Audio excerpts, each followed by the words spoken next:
ஓ thank you thank you sir. Pampers வந்து குழந்தைங்களுக்கு நாங்களுமே அலோ பண்ணுறது இல்லைங்க சார்.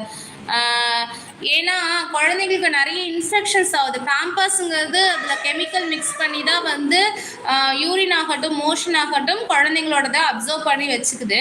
ஸோ அந்த பேம்பர்ஸ் போடுறதுனால நிறைய இஷ்யூஸ் குழந்தைங்களுக்கு ஹெல்த் இஷ்யூஸ் வந்து இன் ஃபியூச்சரில் வரும்.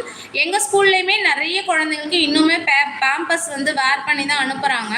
நாங்களும் சஜஸ்ட் பண்ணிகிட்டே இருக்கோம், பேம்பர்ஸ் போடாதீங்க, நாங்கள் அவங்கள வாஷ்ரூம் கூட்டிகிட்டு போய் பழக்கப்படுத்துகிறோம்னு சொல்லி இப்போ ஒரு குழந்தைங்களுக்காக நாங்கள் ட்ரைன் பண்ணுவோம். ஃபஸ்ட் டைம் எங்கள் ஸ்கூலில் வந்து சேர்ற எல்லா குழந்தைங்களுமே பேம்பர்ஸ் வேர் பண்ணிட்டு தான் வருவாங்க. ஸோ அதை நான் ஒரு 1 வீக் அலோவ் பண்ணுவேன். அதுக்கப்புறம் எங்கள் ஸ்கூலில் அது அலோவ்டு கிடையாதுங்க சார். ஸோ அதனால் வந்து குழந்தைங்கள நம்ம சேஃபாக பார்த்துக்கணுங்கிறதுல எங்கள் ஸ்கூல் வந்து ரொம்ப இம்பார்ட்டண்ட் பிளேஸில் இருக்கிறதுனால ஸோ நான் அதை அலோவ் பண்ணுறது கிடையாதுங்க சார். Thank you sir. இதை பற்றி பேச சொல்லி பேசலாம், தொடர்ந்து பேசுவோம் சார். Thank you Raghupathi sir.